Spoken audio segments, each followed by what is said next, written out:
foi um dia marcante, né, para a história do cristianismo, um dia marcante para os apóstolos de Cristo, ver a multidão de pessoas que ali aceitaram a Jesus e ter participado desse momento tão especial que foi o momento de receber, né, esse batismo, de receber esse poder, de receber essa graça divina do Espírito Santo.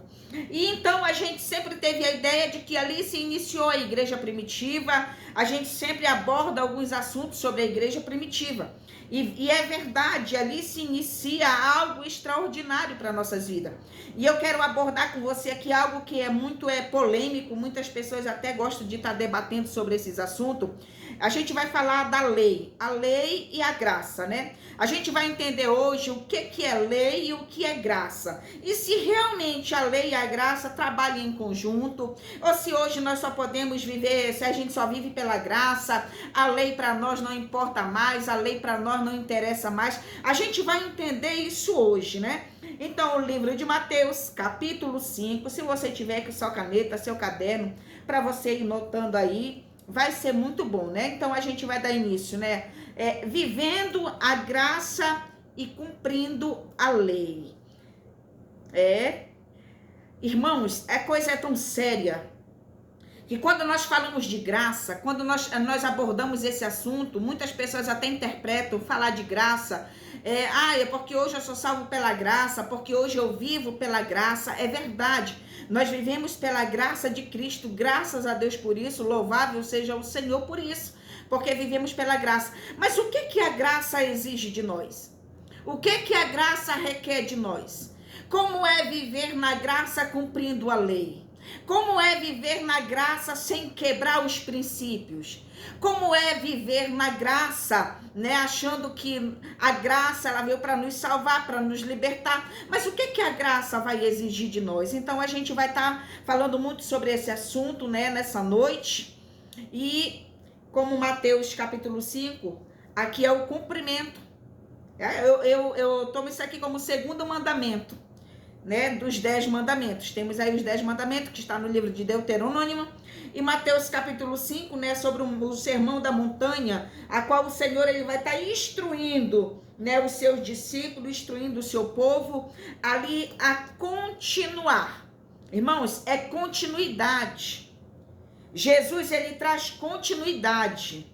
Jesus, ele não veio para romper a graça e parar. Jesus, ele veio para cumprir a graça e dar continuidade no propósito. O segredo de Cristo não é só cumprir, é dar continuidade para a vida eterna. E é isso que nós vamos estar aprendendo nesta noite. Eu quero abordar com você aqui, né? Pode ser uma pergunta, né? Eu não coloquei aqui como pergunta, mas se você quiser até escrever aí no seu caderno, aí depois você dá uma pesquisada. Olha aí, ó. Viver na graça. Porque existe diferença de quem vive na graça e de quem vive a graça. Viver na graça. Olha só o que Jesus fala para nós, a gente já vai abordar aqui dentro da mensagem. Eu vou primeiro ler isso aqui para você, preste atenção. Viver na graça. Viver na graça é obedecer por amor. As ações de quem vive na graça é obediência à santidade, com amor e cuidado, respeito e com fidelidade. Não para ganhar a salvação. Não para ganhar salvação, não fazendo obra, cultos, doações e etc., pois a salvação Cristo já ganhou, cumprindo a lei por todos. Agora vamos aqui para Mateus. Eu vou já explanar mais para vocês aqui. Olha que Mateus fala aqui, ó. Mateus capítulo 5, né? Aqui o Senhor vai dizer aqui, num dos contextos, assim, os discípulos são o sal da terra e a luz do mundo. Para mim viver a graça, ou para mim viver na graça, eu preciso ser o sal e eu preciso ser a luz do mundo. E sal, ele não é colocado em qualquer coisa. Você não coloca sal num café. Se você colocar sal no café, o café não presta, né? Existe separação aonde o sal ele é utilizado. Se eu sou a luz, né? Eu sou a luz da terra e a luz do mundo. Então, se nós somos luz, nós brilhamos, porque luz tem vida, a luz brilha, né? Mas aí eu quero abordar com você aqui o versículo 17, a partir do verso 17. né? O cumprimento da lei e dos profetas. Olha só, o cumprimento da lei e dos profetas. O contexto do versículo 17, ó. Diz assim: não cuideis que vim destruir a lei ou profetas. Eu não vim destruir, mas cumprir. Isso aqui é Jesus falando, viu? Porque em verdade vos digo, até que o céu e a terra passe, nem um jota ou um tio se omitirá da lei, sem que tudo seja cumprido. Olha, mas se Jesus veio para cumprir a lei, e para que Jesus iria deixar um versículo desse dizendo, antes que, né, até que se passe o céu e a terra, né, não se poderá omitir nenhum tio, né, e nenhum cetil da palavra de Deus, porque nenhum tio omitirá da lei sem que tudo se cumpra. Por que Jesus deixaria um versículo desse para nós se ele cumpriu a lei? O que será a lei define nós? Não, eu não vivo a lei, pastora. Eu não vivo a lei porque a lei ela está lá no Velho Mandamento. Eu vivo a graça porque Jesus é a graça, a minha salvação está em Jesus. Mas Jesus cumpriu a lei e a lei está em Cristo. Irmãos, a lei está em Cristo. Se a lei está em Cristo, né? E Cristo veio a nós, veio até nós em forma de homem, cumpriu essa lei, ele foi para o Pai, enviou o Consolador. Mas se Cristo vive em mim, eu tenho que cumprir os princípios. Eu não posso dizer que vivo na graça sem cumprir princípio. Eu não posso dizer que vivo na graça e eu não faço parte da lei. E eu vou te ensinar nessa noite que a lei, ela é menos rigorosa que a graça. Talvez nem você, né, antes de estudar, nunca tinha observado. Talvez você diga assim, não existe, a lei era mais vigorosa, é por isso que a lei Jesus cumpriu, não. A graça tem mais vigor que a lei. A graça é mais séria que a lei. Isso é muito interessante, olha, irmãos. Ó, o verso 19, qualquer, pois, que violar um destes meros mandamentos, e assim ensinar os homens, será chamado menor no reino dos céus. Aquele, porém, que os cumprir e ensinar, será chamado grande no reino de Deus. Por que Jesus está falando de mandamento? Por que Jesus está trazendo a palavra mandamento? Se mandamento estava na lei. Se mandamento estava quando foi escrito na tábua dos 10 mandamentos. Que quando a gente fala de mandamento, nós falamos de ordem. Quando se fala de mandamento, se fala de algo que foi colocado e não pode ser tirado. E se não pode ser tirado? E se a lei não faz parte da graça? Por que Jesus está abordando esse assunto? Por que ele está ensinando isso? Aí olha o que diz mais embaixo, ó. Porque vos digo que se a vossa justiça não exceder e a dos escribas e fariseus, de modo nenhum entrarei no reino do céu. Ó, ouviste que foi dito aos antigos? Não matarás, qualquer que matar será réu de juízo. Eu, porém, vos digo, qualquer que sem motivo se esquartelizar contra seu irmão será réu de juízo. E qualquer que chamar o seu irmão de raca será réu de sinédrio. E qualquer que lhe chamar de louco será réu do fogo do inferno. Gente, olha aqui, ó. Porém, qualquer que matar, qualquer que, sem motivo, perdão, ouviste que foi dito, não matarás, e qualquer que matar será réu de juízo. Mas não matarás está nos 10 mandamentos. O que ele está fazendo aqui na graça? O que ele está fazendo aqui no Novo Testamento? Por que Jesus está abordando esse assunto conosco? E você vai ver que tudo aqui o Senhor fala, ele é réu de juízo. Se porém, né, escandalizar o seu irmão contra algo contra o seu irmão, é réu de juízo. Porém, aquele que chamar seu irmão de louco é réu de juízo. E é réu do fogo do inferno. Você está tendo a noção de como a graça ela é mais rigorosa que a lei? E aí, quando nós vamos para os dias atuais, a gente enche o peito, enche o pulmão de ar, diz assim, eu vivo pela graça, a lei não vive mais em mim, e pela graça eu tenho liberdade de fazer tal coisa, pela graça eu posso ir, pela graça eu posso fazer, porque Jesus já perdoou meu pecado, porque Jesus já morreu na cruz e assim tá ótimo. Tá tudo errado, irmãos. Nós fomos ensinados errado. A lei, ela está vinculada com a graça. Jesus, ele é cumpridor. Como eu falei de início, ele cumpriu ela. mas ele não deixou ela. A lei continua sendo exercida. Ó, que diz aqui o verso 24. Deixa ali diante do altar a tua oferta e vai... Perdão, é o 23, né? Portanto, se trouxeres a tua oferta no altar e lembrares de que teu irmão qualquer tem alguma outra coisa contra ti, deixa ali diante do altar a tua oferta, vai e reconcilia-te primeiro com teu irmão e depois vem e apresenta a tua oferta.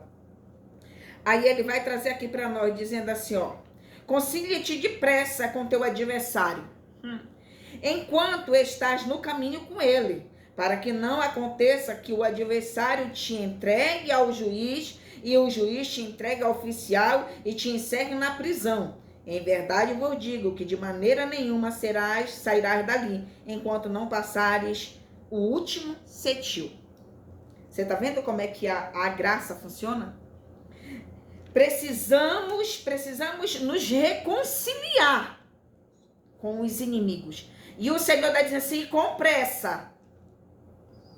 Precisamos ter pressa em reconciliar.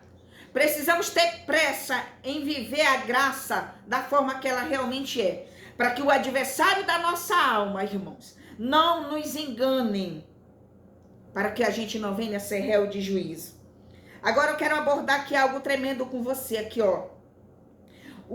Se viver na graça é obedecer por amor, como eu já falei. O que quer dizer obedecer por amor? É porque o viver na graça, irmão, a obediência de viver na graça é uma obediência sem interesse.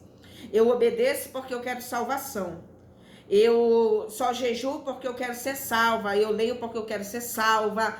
Eu obedeço o que Deus manda fazer porque eu quero ser salva. Eu obedeço o que meu pastor manda fazer porque eu quero ser salva. Então, quando eu tenho esse tipo de ideia, eu estou dizendo que eu estou obedecendo a graça por interesse da salvação.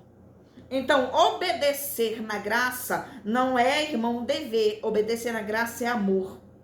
É quando eu entendo que quem morreu na cruz, que quem levou a lei para a cruz, quem levou o pecado para a cruz é merecedor da minha gratidão. Então eu vou obedecer porque eu sou grata pelo que Jesus fez por mim. Eu vou obedecer porque eu amo o meu Senhor Deus acima de todas as coisas. E se eu amo, tudo que eu fizer para Ele é com amor. Se eu amo, tudo que eu fizer tem que ter excelência, porque o meu amor por Ele é maior. Então a gente cria algo dentro de nós, nas nossas vidas, que a gente acredita que obedecendo, ou fazendo a obra, fazendo a missão, fazendo o trabalho da igreja, a gente acredita que fazendo tudo isso, a gente faz para querer contribuição para a salvação. E nós não podemos ver a graça dessa forma. Quando falamos de graça, não falamos só de Jesus. Quando falamos de graça, falamos de princípios. Quando falamos de graça, falamos dos mandamentos. Quando falamos de graça, falamos de comportamento. Quando falamos de graça, falamos de tudo aquilo que Jesus ele traz nele. E se eu tenho Jesus, se eu abracei Jesus, se eu recebi Jesus, eu vou receber tudo que Jesus tem. E Jesus tem a graça, mas a graça, ela cumpre. A graça tem regra. A graça não me dá liberdade de pecar. A graça não me dá liberdade de ir aonde eu quero. A graça não me dá liberdade de fazer o que eu quero. A graça não me dá liberdade de me vestir como eu quero. A graça não me dá liberdade de odiar o meu irmão. A graça não me dá liberdade para eu entrar em ambientes que a graça não pode entrar. A graça não me dá liberdade para eu viver a minha vida do jeito que eu acho que devo viver, porque eu já estou salvo pela graça. Quando a gente tem esse tipo de pensamento, irmãos, a gente está desvalorizando o que Cristo fez. Quando a gente tem esse tipo de comportamento, a gente está desvalorizando o Senhor, o sangue dele que foi derramado.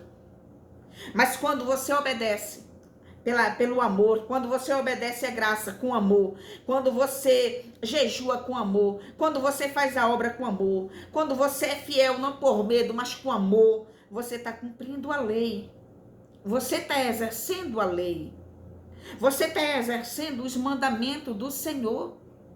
Porque seria muito fácil, hein? Jesus morrer na cruz e dizer assim, olha, agora tu tá livre, né? Tá livre da lei. Então, se tu tá livre da lei, tu tá livre de pecar. Tu pode pecar. E a gente não pode ter esse tipo de pensamento, irmãos. Porque a gente não pode viver no pecado. Qual é a função da lei? Olha qual era a função da lei. A função da lei revela a vontade do reino. A função da lei revela a vontade do reino. A função da lei revela a vontade. A função da lei revela a vontade do reino. Agora presta atenção, o que representa a lei? A lei, ela bate contra o pecado. A lei, ela revela a incapacidade humana de cumprir por conta própria.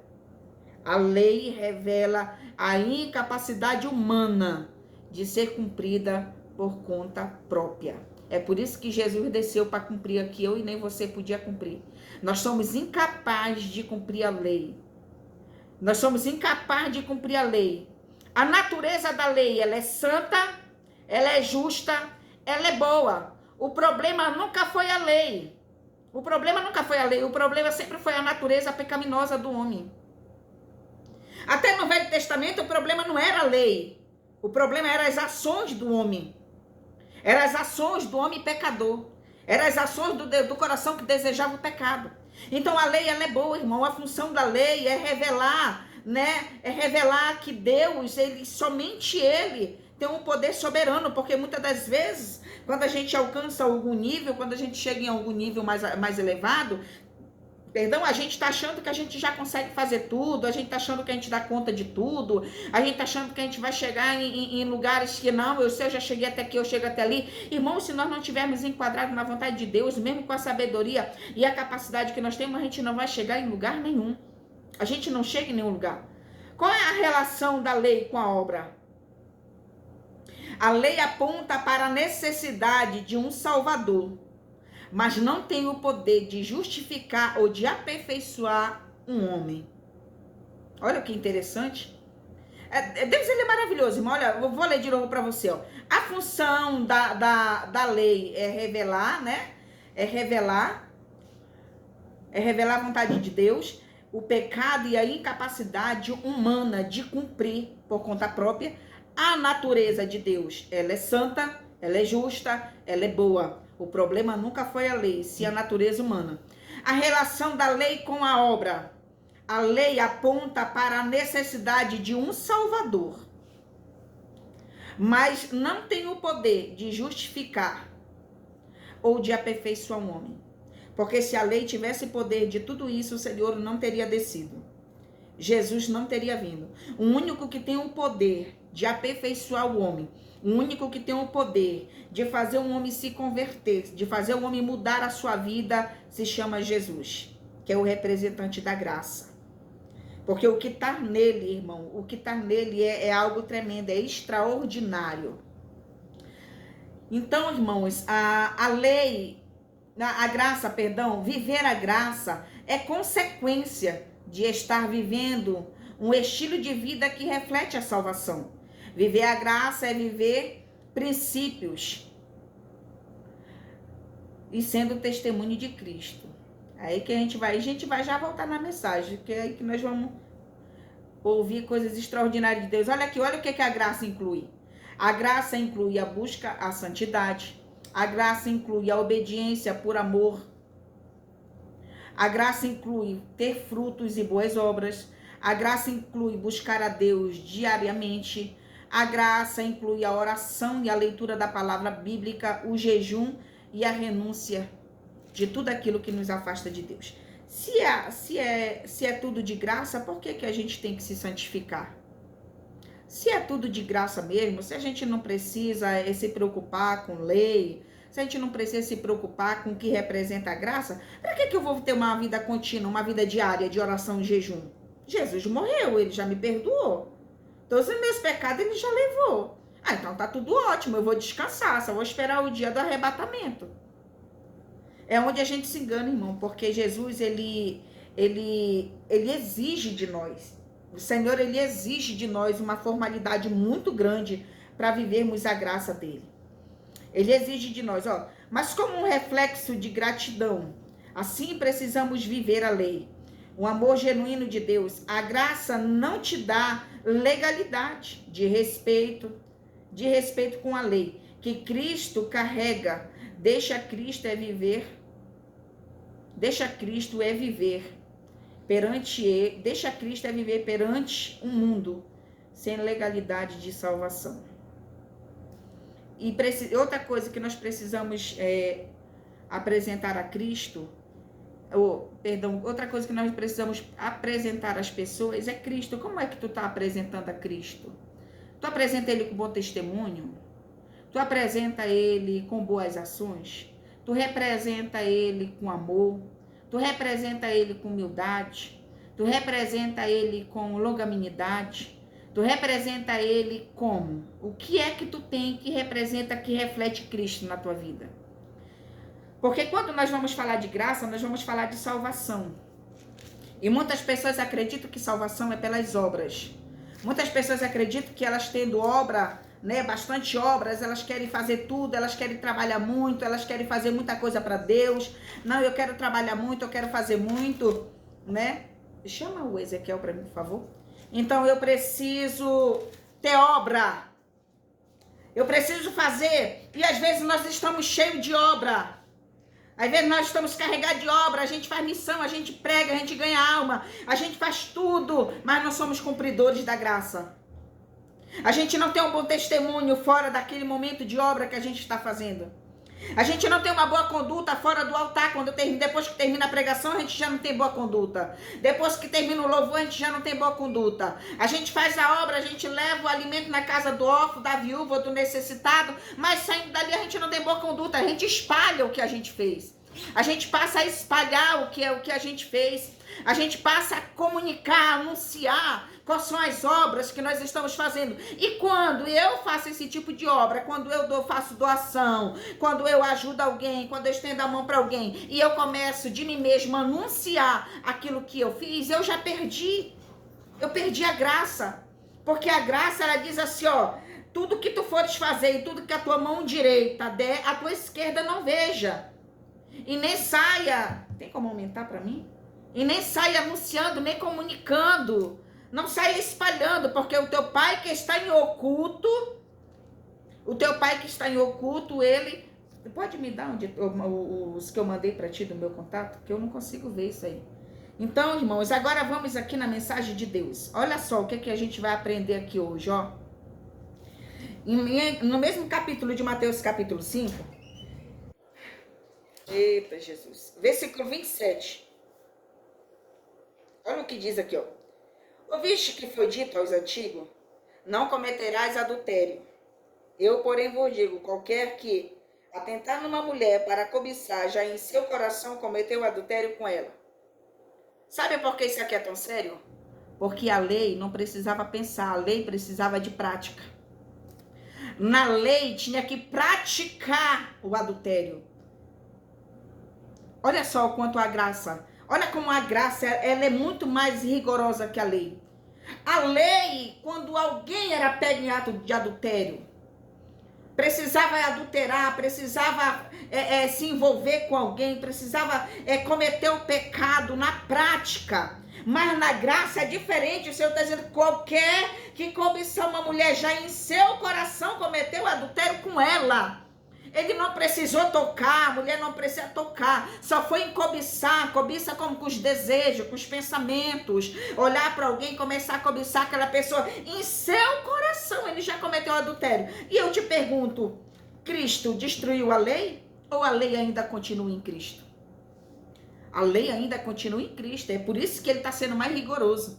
Porque, ó, vamos pensar, Cristo não iria para a cruz, Cristo não iria passar tudo que ele passou, Cristo não iria suportar tudo que ele suportou, né? E antes de Cristo teve muitas decepções, teve muitas desilusões ao nosso Senhor Deus, teve muitas fraquezas humanas, ao qual trouxe a decepção, ao arrependimento ao Senhor em relação à raça humana. Então eu acredito que Cristo não passaria por todas essas turbulências para trazer algo grátis para nós. Ele não passaria por tudo isso para dizer assim, eu já morri, eu já levei tudo, fica à vontade. Tu pode sim, faz um pouquinho que não faz mal não, porque a lei não funciona mais. Não, peca aquele pouquinho, não tem problema não, porque eu já levei tudo. Essa lei aí só funciona no velho, que ela não funciona mais. Mas aqui está dizendo, ó, porém eu vou dizer que qualquer que atentar numa mulher para cobiçar, o que é atentar? Qualquer que chegar em uma mulher, ou qualquer que olhar para uma mulher e cobiçar ela, já em seu coração cometeu adultério. Olha o outro detalhe da graça. Isso aqui não é lei, irmão, isso aqui é graça. Ó, o 29 diz assim, ó. Portanto, se o teu olho direito te escandalizar, arranca. Atira para longe de ti, pois te é melhor que se perca um dos teus membros do que todo o teu corpo lançado no inferno. Olha, se o olho pecar. Ele não está nem dizendo se o teu corpo todinho pecar. É só um olho, um ladinho do olho. Então é melhor arrancar logo o olho e ficar com o olho só, e se o outro pecar, arrancar o outro, porque é melhor ser levado ao céu sem os dois olhos do que ser lançado no inferno com os dois olhos. Agora eu te pergunto, isso é lei ou é graça? Como é que nós definimos? Porque está no Evangelho de Mateus, está com as palavras do próprio Cristo falando. Aqui não é profeta, aqui não é mensageiro, aqui é Jesus dizendo. Portanto, se teu olho direito te escandalizar, arranca, tira para longe de ti, pois é melhor que se perca um dos teus membros do que todo o teu corpo ser lançado no inferno. É sério, gente, ó. Vamos começar a dar mais valor na graça. Vamos começar a olhar a graça com mais sinceridade na nossa vida. Vamos começar a examinar as escrituras para que a gente comece a observar que a graça não é de graça. Que a graça ela é muito valiosa. A graça ela gera salvação. A graça ela gera vida eterna. Mas antes dela gerar tudo isso em nós, ela tem princípio. Ela carrega princípio, ela tem mandamento, ela tem ordem. Ela tem decência, e é isso que nós não podemos perder e nem esquecer. Olha aqui o que diz aqui, vamos dar continuidade. O verso 30 diz assim: se a tua mão direita te escandalizar, corta e tira para longe de ti. Meu Deus do céu, porque te é melhor perder um dos teus membros do que o teu corpo ser lançado no inferno. Misericórdia. Olha, diz aqui o 31. Também foi dito, qualquer que deixar sua mulher que lhe dê carta de desquite. Eu, porém, vos digo que qualquer que repudiar sua mulher, a não ser por causa da prostituição, e fez com que ela cometa adultério, qualquer que casar com a repudiada também comete adultério. E é o que mais está acontecendo hoje, irmãos. É o que a gente está mais vendo hoje. O Senhor, Ele está nos alertando. Ah, não, eu posso casar e me divorciar 10, eu posso 20 vezes. Eu não sou obrigada a viver com ninguém. Eu não sou obrigada a viver num casamento fraco. Eu não sou obrigada a viver num casamento assim. Na verdade, irmãos, a gente precisa tomar muito cuidado, porque a mensagem aqui, e ela não é lei, é graça. Jesus está dizendo, se porém qualquer que deixar... Ou 32, eu porém vos digo, qualquer que repudiar sua mulher, a não ser por causa da prostituição, faz com que ela cometa adultério. Olha só, é sério, irmão. Uma mulher repudiada e qualquer que casar com ela, também comete adultério. O que é repúdio? Alguém sabe aí o que é repúdio? Irmãos, no decorrer desse estudo, eu vou estar postando no grupo algumas perguntas para os irmãos. Não é para responder para mim, não. Para você anotar na sua casa e você pesquisar, para você aprender mais, né? Às vezes palavras que a gente só ouve alguém falar, mas a gente não sabe o que significa, né? Deixa eu pular aqui, porque se eu for te explicar o que é repúdio, eu vou ter que entrar na questão do divórcio, eu vou ter que ir mais longe, eu vou ter que entrar na questão do por que divorcia, eu vou ter que ir lá em Mateus 19, eu vou ter que ir para Mateus 24, e o estudo não se fala disso, né, irmãos? Agora deixa eu ir para você aqui, ó. Aqui o 33, Jesus diz assim, ó: outrossim, ouviste que foi dito aos antigos, não perjurarás, mas cumprirás o teu juramento ao Senhor. Olha, escute isso aí, ó. Outrossim, ouviste que foi dito aos antigos, não perjurarás, mas cumprirás o teu juramento ao Senhor. Nós estamos cumprindo o juramento de ser fiel. Nós estamos cumprindo o juramento de ser boas ovelhas, de ser obediente, de ter busca, de ter intimidade, de dar prioridade. Por exemplo, eu vou falar de prioridade. A gente dá prioridade para muita coisa, menos para o Senhor. Dificilmente a gente dá prioridade para o Senhor. Difícil a gente dizer assim, eu dou prioridade. A gente marca, quem marca, né?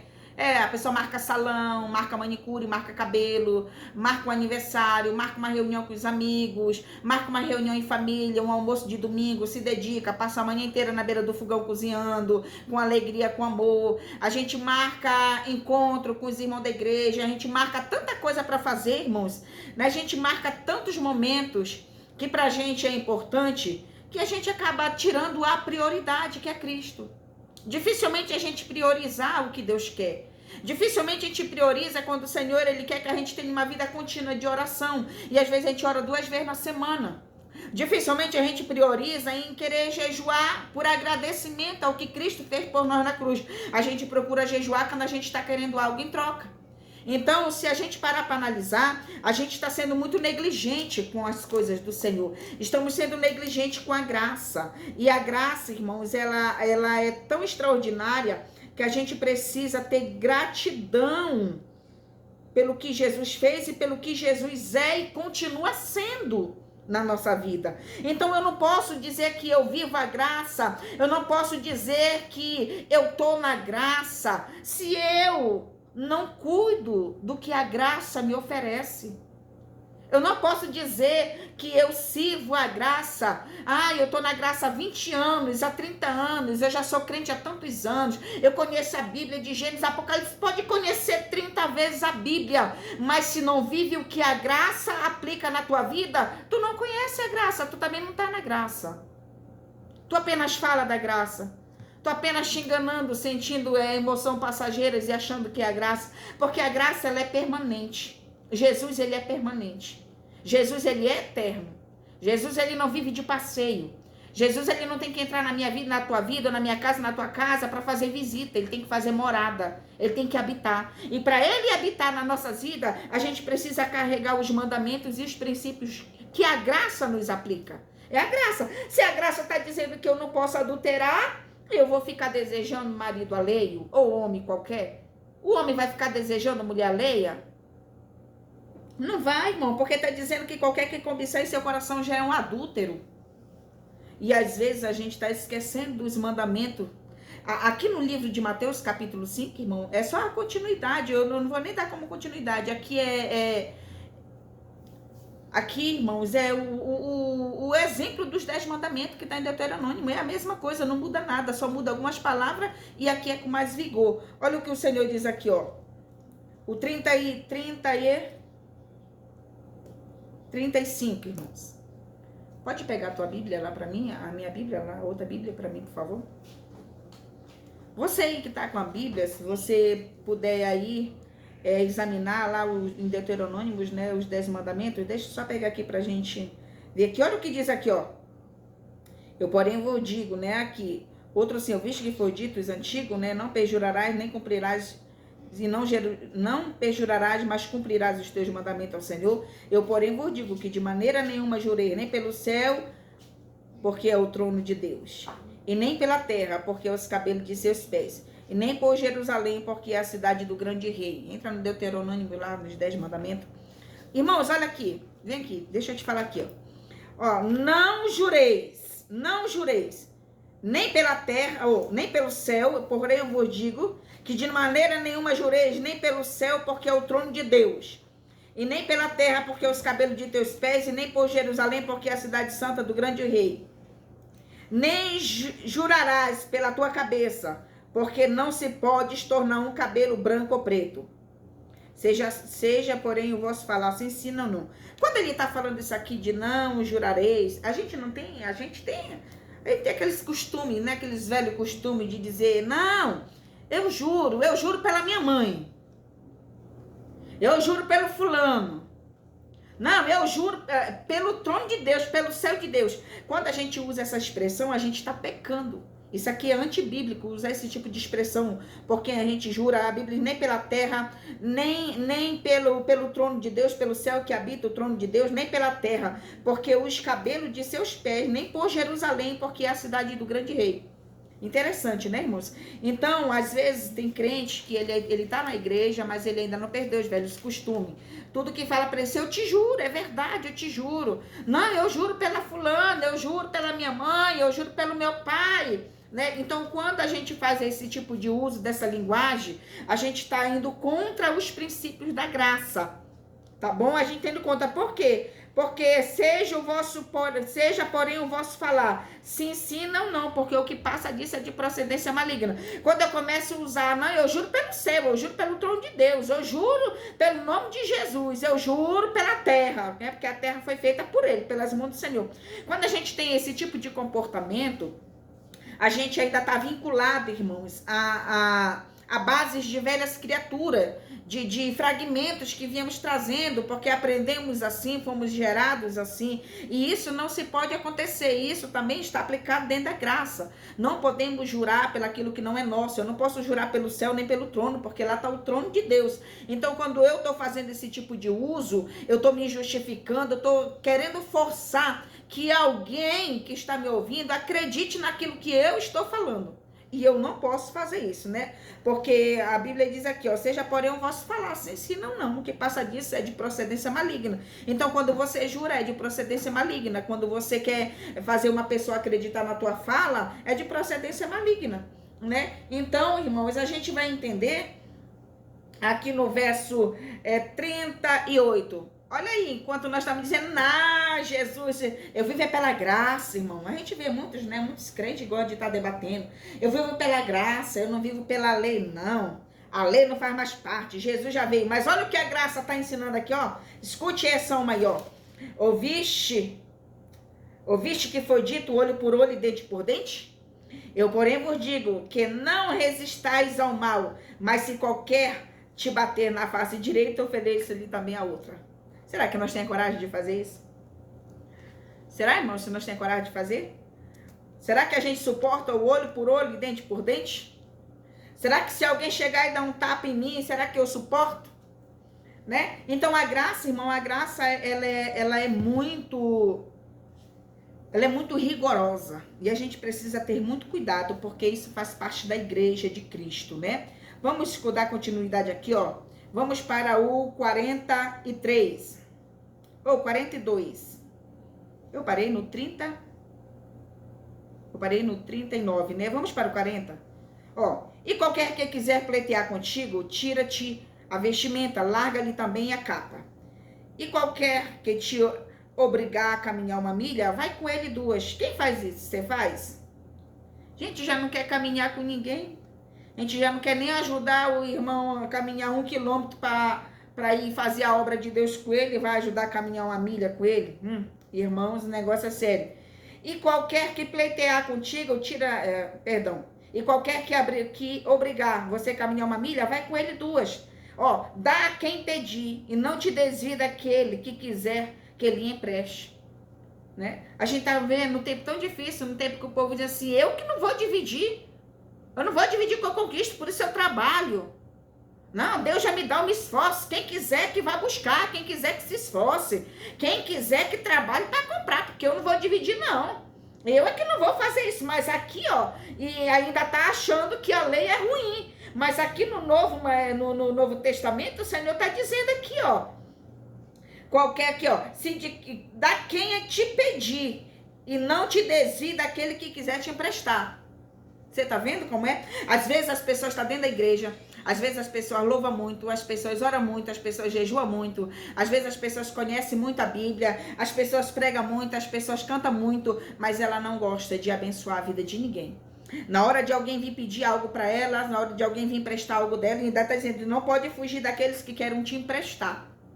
Às vezes não consegue dividir o pão, não consegue dividir. Se alguém bater na porta, se ali para alguém que não comeu, bater e pedir, ai, aqui não dá não, porque já tá tudo contado, já tá tudo certo, eu não posso dividir não. E aí tem uns que ainda bate no peito e diz assim, não, cada um que trabalhe, porque Deus deixou para todos tem que trabalhar. Mas então não tá vivendo a graça, irmãos. A gente não pode dizer que vive a graça sem cumprir isso aqui. Eu não posso dizer que eu vivo a graça e eu ser ruim, eu não querer ajudar alguém que precisa. Eu não querer dividir o pão com alguém que passa fome. E eu querer... Aí alguém tá vindo me emprestar, que acontece muito isso, principalmente com velhas criaturas, né? Quando éramos velhas criaturas, não sei se tem alguém aí que ainda continua com esse ritmo. De alguém que vinha emprestar, tinha que se esconder. Não, diz que não tem, diz que não tem, diz que já acabou, diz que não tem não. E na verdade tinha, só não queria emprestar. Isso é viver a graça. Porque tem gente que está muitos anos na igreja, mas tem um coração ruim. Tem gente que está muitos anos dizendo assim, eu vivo pela graça, mas de graça não tem nada. De graça não tem nada. Não divide o pão. É pessoa ruim. É pessoa que não gosta de emprestar. É pessoa que não gosta de caminhar com o seu próximo. E isso, irmãos, é complicado. E aí nós estamos achando que a lei é complicada. Estamos achando que a lei é pior. Não é pior não, irmão. A graça, ela é puxada. E nós precisamos viver ela, porque isso é viver em Cristo. Isso é viver na graça e viver a graça do Senhor. Porque tem diferença. Eu vivo na graça, mas tu vive a graça? Eu vivo na graça. Eu quero viver na graça. Eu faço a obra. Eu vou para a igreja, eu vou para os cultos, eu sou líder, eu faço campanha, eu jejuo, eu evangelizo, eu dou profeto. Tu vive na graça, mas tu vive a graça. Porque quando eu vivo a graça, ela está dentro de mim.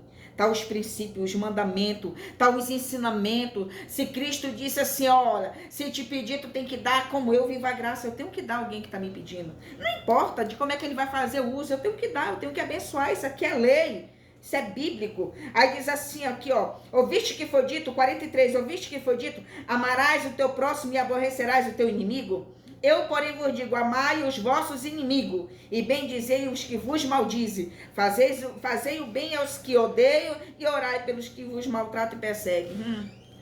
Tu vive na graça e tu vive a graça, tu faz bem para quem te persegue? Tu ama mesmo teus inimigos? Sabe aquele chulé no pé? Que fica ali pegando no pé. Sabe aquela pessoa que deixa o inimigo usar ela para te atacar, para falar mal de ti, para te escandalizar, para te difamar, para não dar valor no teu ministério? Sabe aquela pessoa assim que parece que aparece na tua vida só para trazer coisa ruim? Como é que tu trata com esse tipo de pessoa? Tu tá enquadrado na graça? Tu vive a graça? Tu está na graça? Porque se tu vive a graça e está na graça, tu vai fazer isso aqui, ó. Ouviste que foi dito? Amarás o teu próximo e aborrecerás o teu inimigo. Quando ele está falando do inimigo aqui, de aborrecerás o teu inimigo, ele está falando de Satanás, ele não está falando do ser humano. Amarás o próximo. Quando eu amo o meu inimigo, eu estou aborrecendo Satanás. Quando eu amo o meu inimigo daqui da terra, aqueles que se deixam ser inimigo, eu estou aborrecendo as trevas. Porque Satanás odeia quem ama. E porém, amai os vossos inimigos e bendizei o que vos maldize. Essa aqui é difícil, irmão. Deixa eu parar bem aqui. Deixa eu te perguntar uma coisa aqui, ó. Alguém tá falando mal de você. Alguém tá pegando o teu nome assim, sujando de todo jeito. Aí você chega numa reunião de pessoas e cita o nome dessa pessoa. O que tu faria? Como tu falaria dessa pessoa? Tu falaria de alguma qualidade dela? Ou tu diria, no meio dessa roda, assim, não, fulano não presta não, fofoqueiro. Estaria falando de mim. Aqui não vale nada, de Deus não tem nada. Mas olha o que a Bíblia está dizendo aqui, ó. Eu, porém, vos digo, amai os vossos inimigos e bendizei o que vos maldizem. O que é bendizer, irmão? Falar bem. Precisamos falar bem de quem está nos maldizendo. Então, isso é viver a graça. É por isso que é muito importante a gente ter esse conhecimento, para que a gente comece, irmão, a viver a graça de verdade. E para que a gente comece a entrar na graça de verdade. E parar de vivermos esse evangelho muito raso que a gente vive. A gente, nesses últimos tempos, está vivendo um evangelho muito raso. Um evangelho de blá blá blá, um evangelho de pula-pula, um evangelho de poder, um evangelho de muita revelação, um evangelho de muita visão. Mas de graça não tem nada. Não tem graça, não tem fundamento. Aqui o 45 diz assim, ó. Para que sejais, aqui está dizendo, bendizei os que vos maldizem e aos que odeiam, orai pelos que vos maltratam. Ai, meu pai, a gente tem que falar bem do que nos odeia, ainda tem que orar pelo aquele que nos maltrata. E aí o Senhor conclui dizendo assim, ó. Para que sejais filhos do Pai, que está nos céus. porque faz que o seu sol se levante sobre maus e bons, e a chuva desça sobre justos e injustos. Pois se amardes o que vos amam, que galardão tereis? Não faz os publicanos também o mesmo? E se saudades unicamente os vossos irmãos, que fazeis demais? Não faz os publicanos também assim? Sede vós, pois, perfeitos, como é perfeito o vosso Pai que está no céu. Eu já falei muito isso. Você já falou, você já usou aquela fala que diz assim: eu não sou perfeito, perfeito só Jesus. Eu não sou, só Jesus mas aqui a Bíblia não está dizendo isso. Olha o que ele está dizendo, ó. Sede vós perfeito, como é perfeito o vosso Pai que está no céu. Misericórdia. Tu está sendo perfeita? Sabe que o Senhor está falando disso aqui? Não é de uma perfeição corporal, é de perfeição de atitude. É perfeição de ato. Qual está sendo os teus atos com a graça? Qual está sendo as tuas atitudes com as pessoas, tu que vive na graça e tu que está na graça? Então eu quero dizer para você que não existe diferença da lei para a graça. A única diferença que tem na lei da graça, eu até pedi para pegar para mim aqui, a única diferença que tem, diz assim: não matarás, não terás outro Deus, né, diante de mim. Mas é porque eu não li tudo. Mas aqui no capítulo 5 eu vou mandar tudo concluído para vocês, que aqui o Senhor ele também está especificando para a gente, não fazer uso de imagem, de escultura, não fazer uso de outros deuses, de deuses alheios. Então, irmão, nós precisamos viver essa graça genuína, precisamos viver essa graça de verdade. Vamos parar de viver esse evangelho raso? Então, nós tivemos aí 1 hora, vou passar aqui para um outro assunto, né? Ó, eu vou ler de novo para você. A graça é mais perigosa que a lei. Né? Mateus capítulo 5, narra os 10 mandamentos por completo. E tem mais item, né? Aqui tem muito mais. Aqui, ó. Viver na graça é obedecer por amor e às ações. E viver na graça é obedecer à santidade com amor. Então, eu vivo na graça, mas eu vivo a graça. E viver a graça é a consequência de estar vivendo, né, um estilo de vida que reflete a salvação de Cristo. Testemunhando Cristo como nosso Salvador. Então, pelo amor de Deus, irmão, vamos mudar as nossas atitudes. Vamos ter a atitude de alguém que vive na graça e de alguém que vive a graça. Vamos ser pessoas melhores. Vamos ser pessoas que nos afastam do pecado, né? Vamos ser pessoas porque viver a graça, ele busca a santidade. Viver a graça inclui a obediência e amor, não pelas obras, inclui frutos e boas obras, inclui buscar a Deus diariamente, inclui a oração, inclui o jejum, a leitura bíblica e inclui a renúncia de tudo aquilo que nos afasta de Deus.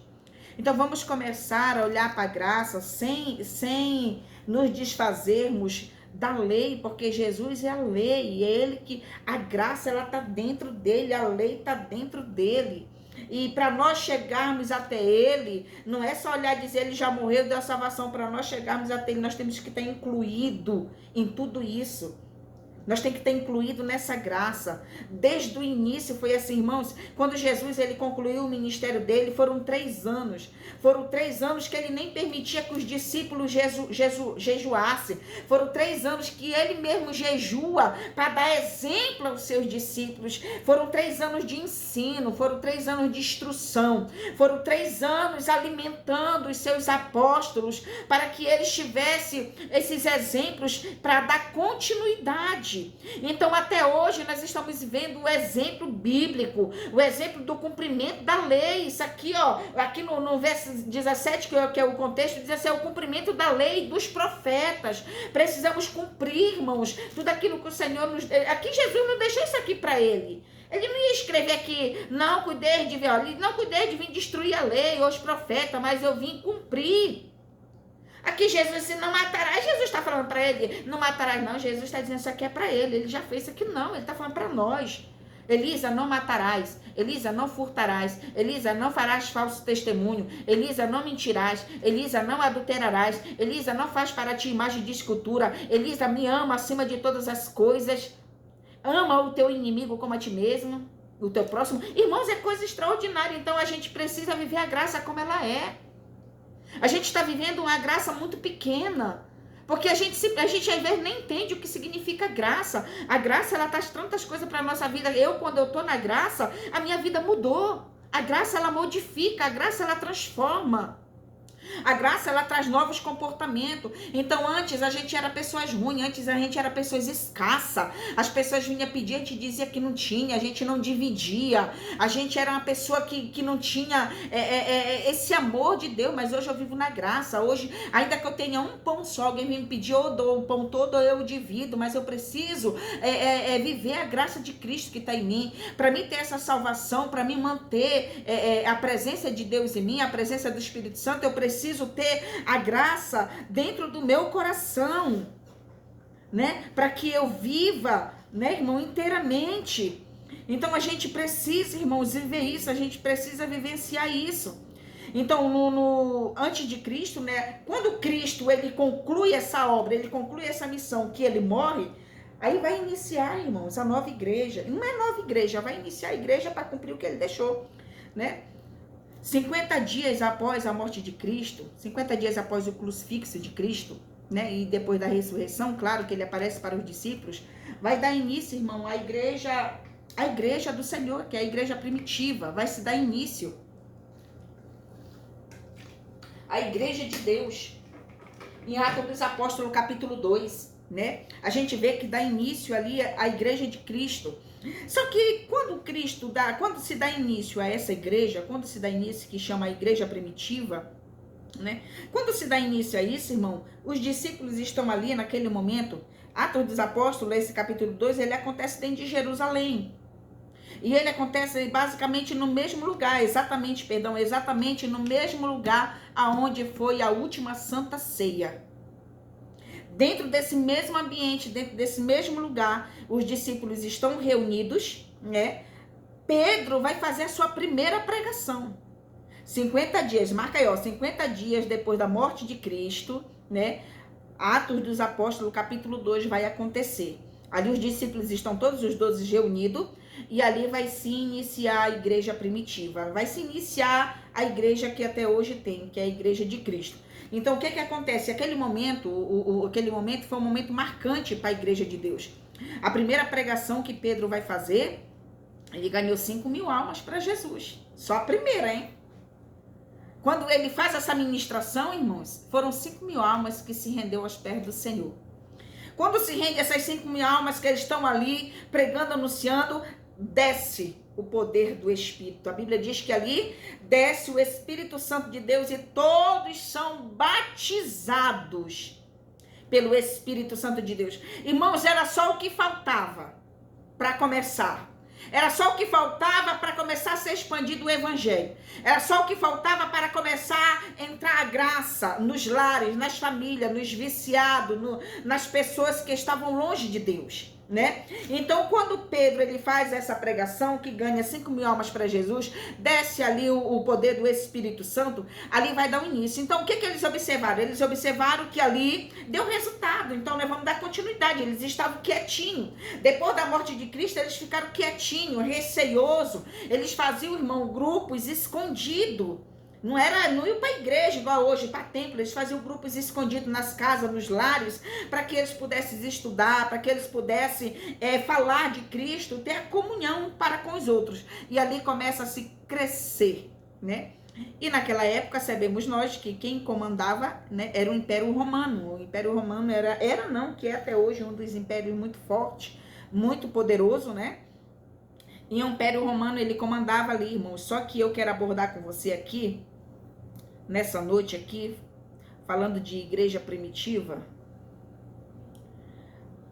eu vou trazer para você aqui um relato que você não vai achar ele na Bíblia, tá? Você não vai encontrar na Bíblia. Eu não sei se vocês já ouviram falar de Martinho Lutero. Quem foi Martinho Lutero? Eu não sei se algum de vocês que vai estar me ouvindo conhece ou já ouviu falar. E eu quero trazer para vocês aqui as 5... Só um instante, irmão. Deixa eu só pegar aqui. Glória a Deus, aqui.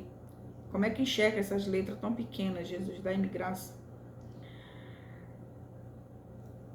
As 5 solas da reforma protestante, tá, irmãos? Por que eu vou passar isso aqui? É porque é o que vai incluir no estudo que a gente acabou de dar, que é a graça, é estar na graça e viver na graça. Martinho Lutero, ele era um homem comum, um homem normal, como qualquer um de nós. e ele esteve ali também desde o início, né? Quando se surgiu a igreja de Cristo, quando surgiu a igreja primitiva ali, ele dá início, só que na época não existia a Assembleia de Deus, Igreja Católica, Igreja Batista, Igreja Adventista. Não existia nessas denominações, ainda não estavam, mas existia a Igreja de Cristo, né? Então, quando existe essa Igreja de Cristo, né, os apóstolos, 12 apóstolos que já estavam ali preparados para toda essa demanda, eles dão uma continuidade no evangelho. O evangelho começa a crescer, começa a se expandir o evangelho, né, para o povo. Muitas almas começaram a aceitar Jesus, muitas pessoas ali começam a aceitar o Senhor Jesus como seu Salvador. E quando isso começa a acontecer, tu tem como aumentar? Não tem como aumentar, não? Essas letras aqui da internet, aqui da onde tu puxou? Aqui, ó. Então, irmãos, quando deu início a tudo isso, o que acontece? Martinho Lutero começou a observar, né, que o povo de Roma, ali, que era o povo também que servia Deus, servia Cristo, começaram a perceber que começou a crescer a popularidade, as pessoas, começou a aumentar o número de pessoas, então o evangelho começou a crescer. Aí o povo romano fez o quê? Aí o povo romano pegou, né, tudo que estava acontecendo naquela época, pegou essa dimensão da igreja que estava muito grande, aí eles pegam e dizem assim, uai, deu certo, tá dando certo.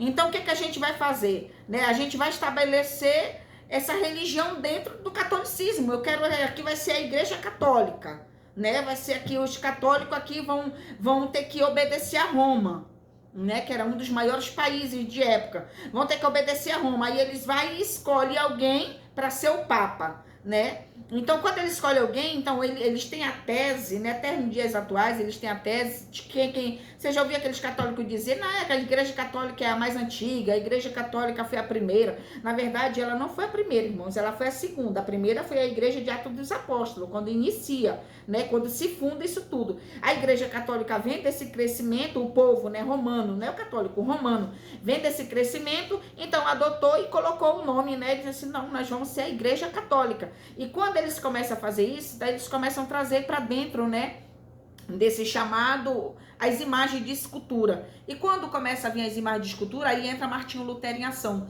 Porque Martinho Lutero começou a perceber que tudo que tinha na Bíblia, tudo que estava sobre os pergaminhos que eles liam de época, né, que tinha ficado, tanto dos antigos profetas como do Evangelho de Cristo, ele começa a perceber que começaram a mudar o roteiro, a mudar as coisas. Então, o povo, ele devia idolatrar o Papa. Tinha que idolatrar aquele Papa que tinha sido denominado. Então, ele começa a bater contra tudo isso, ele começa a bater contra a idolatria. E quando isso começa a acontecer, aí entra o fato de que Roma, né, vem com tudo para cima de Martinho Lutero, né, e começam a guerra.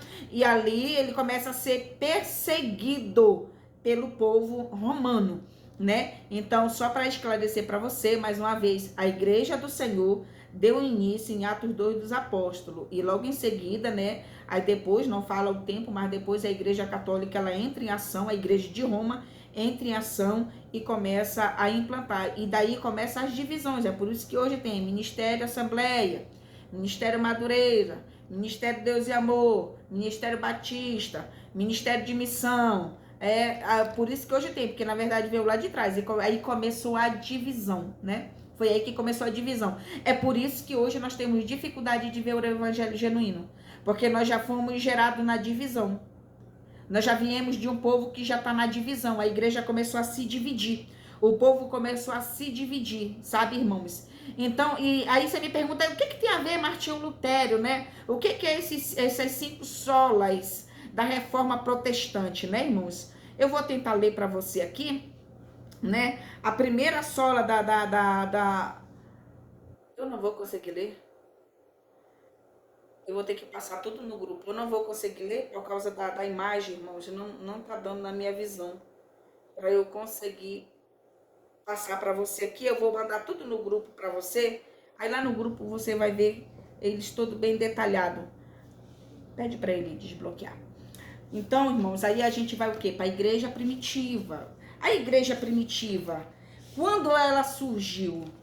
né? Ela conheceu Jesus. A igreja primitiva foi a que mais conheceu Jesus, que surgiu com os apóstolos, né? Então, quando a igreja primitiva surgiu, irmãos, ela surgiu para implantar tudo aquilo que o Senhor, né, tinha trazido, tudo aquilo que o Senhor tinha deixado a ela.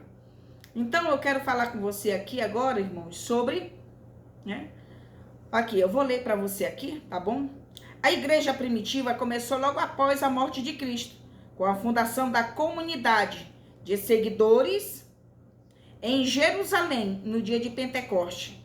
Algumas semanas depois da narrativa, em Atos dos Apóstolos, descreve o início desta comunidade, que cresceu significativamente após a pregação do apóstolo Pedro, por volta do ano 33 depois de Cristo.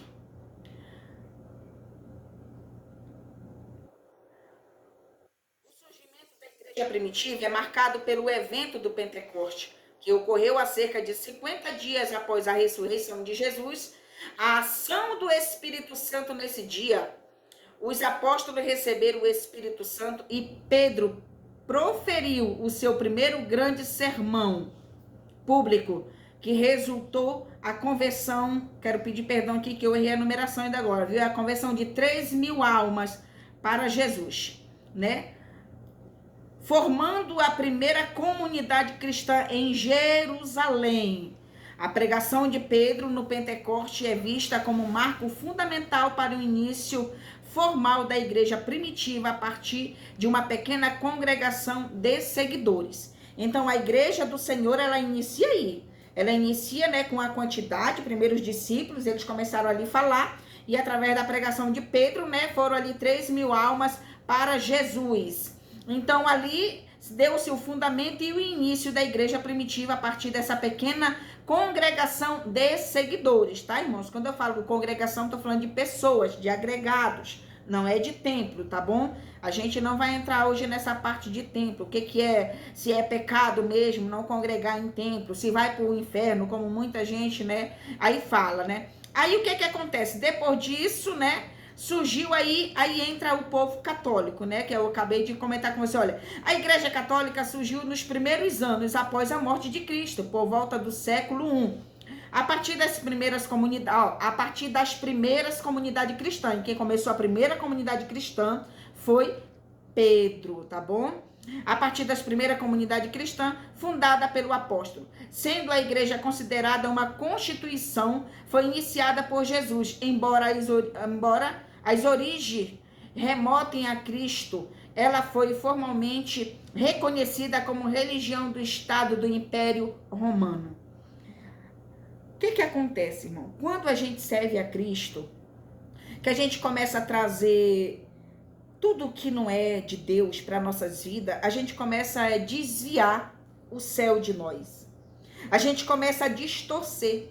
O Império Romano, depois da igreja ali, do primeiro pregação de Pedro, depois do Pentecoste, depois do povo todo ser batizado, depois aí começa a expandir, envia um discípulo para cá, envia um discípulo para ali, e eles todos começaram a fazer a obra. Aí a igreja, que hoje se denomina Igreja Católica, que na época era a Igreja Romana, o que acontece? O povo, irmão, começou a adorar a Deus.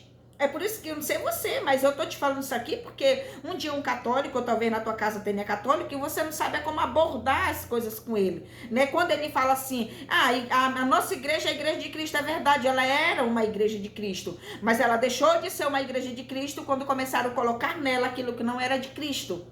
Ela parou de ser uma igreja do Senhor quando começaram a trazer, né, o que era do homem e não do céu, mas para ela. Então ali o Senhor abriu mão, né? E hoje ele abomina a imagem de escultura por volta disso, que foi a igreja católica que fundou, né? Então a igreja católica aí, ela era realmente uma igreja de Cristo, ela era a segunda igreja, né? Depois do crescimento das igrejas, ela passa a conhecer, só que aí o povo, o homem, né, pega isso e distorce de um jeito bem diferente para trazer a distorção aí para o povo do Senhor Deus, né? Agora a gente vai aqui, eu quero falar algo com você aqui.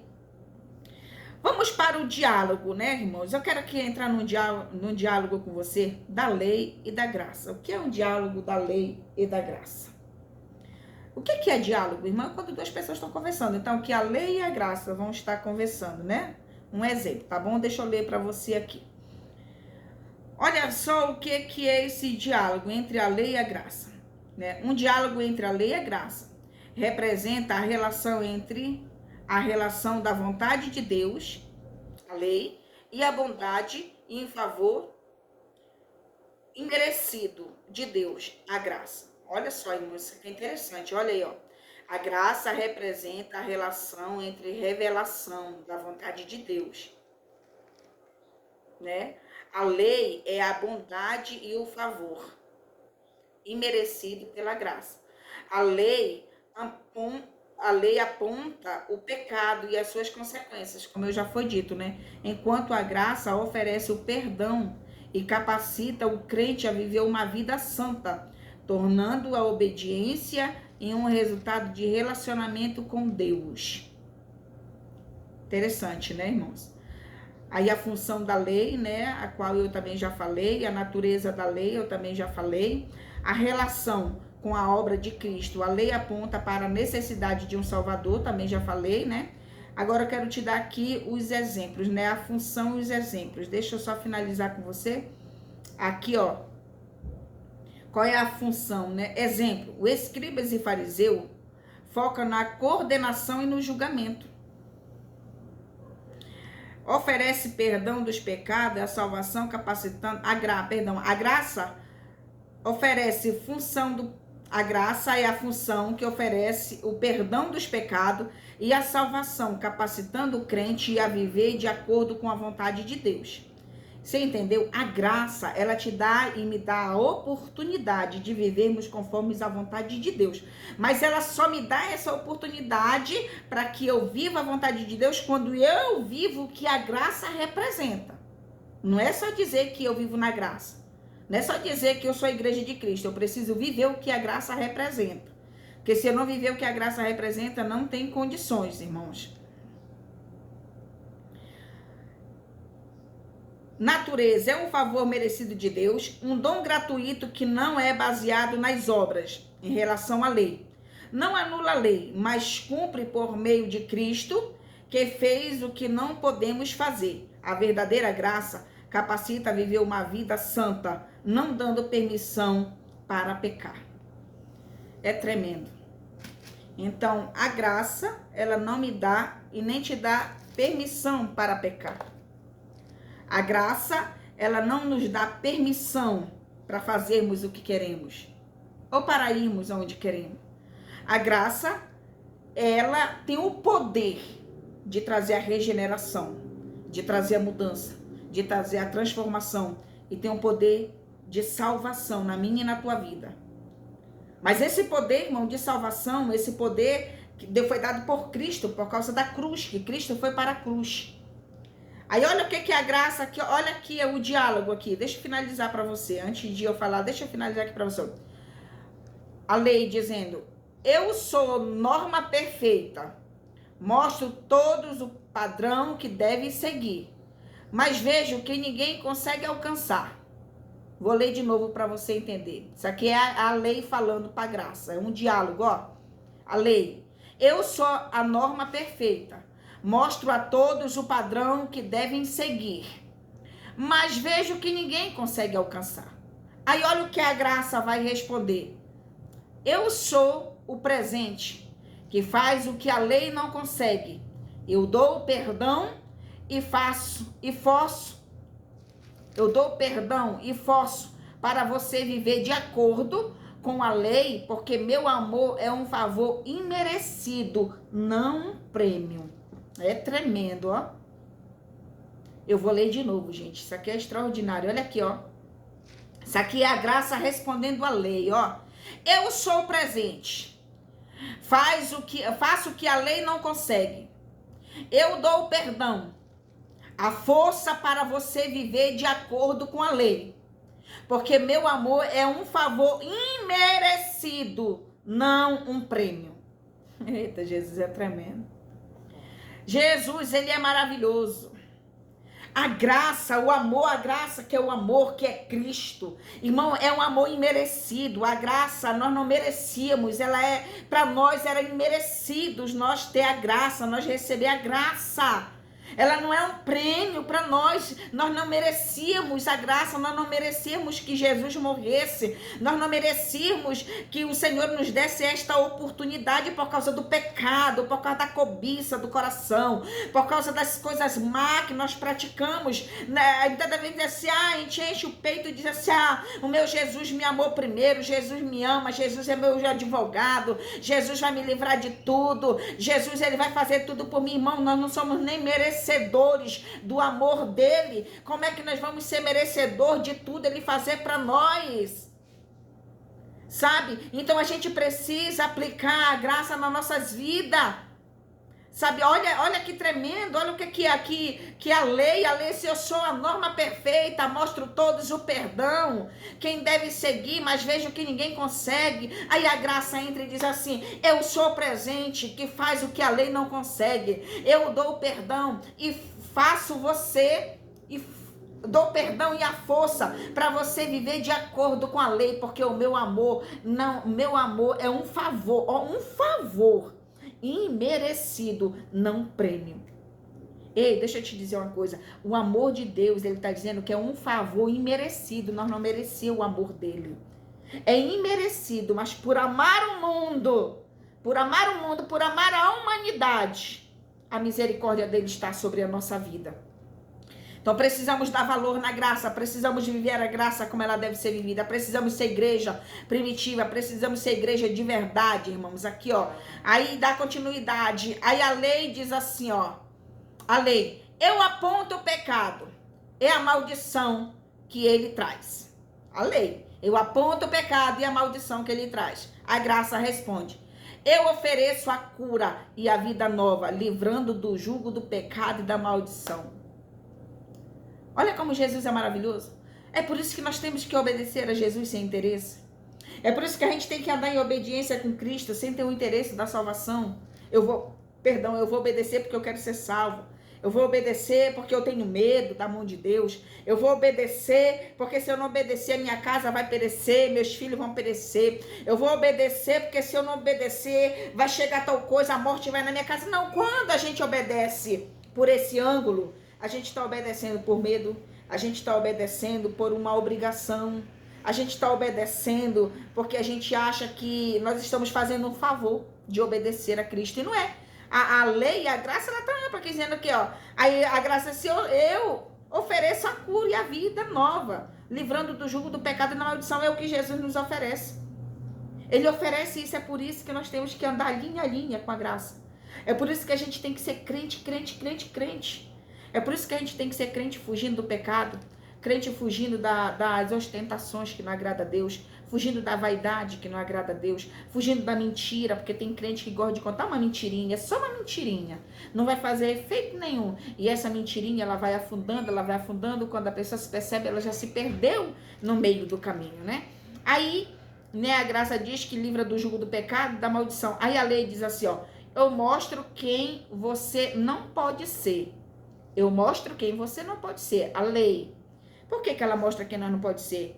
Porque ninguém consegue exercer a lei. Ninguém consegue fazer a lei. É por isso que ele está dizendo, eu mostro que ninguém consegue ser, porque se todos nós conseguíssemos cumprir a lei, a gente andava soberbo.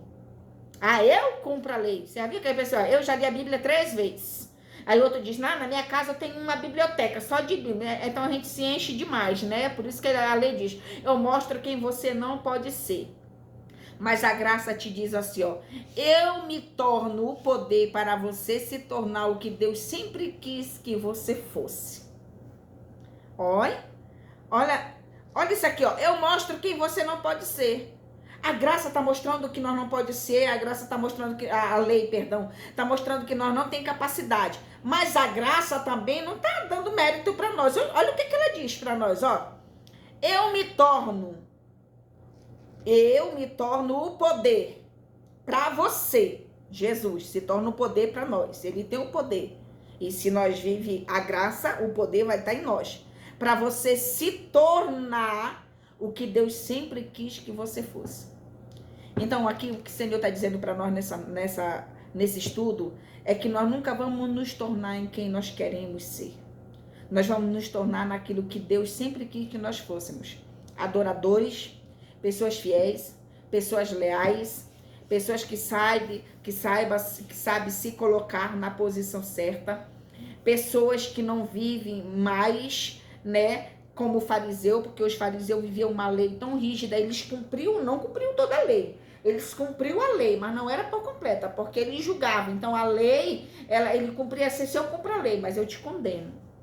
Eu cumpro a lei, mas eu já sou o juiz. Então eles batiam no peito que cumpriu a lei, mas eles eram juízes, eles julgavam, e ninguém pode julgar a igreja de Cristo, né, irmãos? Então a gente precisa, irmãos, fugir de tudo isso. A gente precisa fugir, irmãos, em nome de Jesus Cristo, de tudo isso que nos afasta de Deus.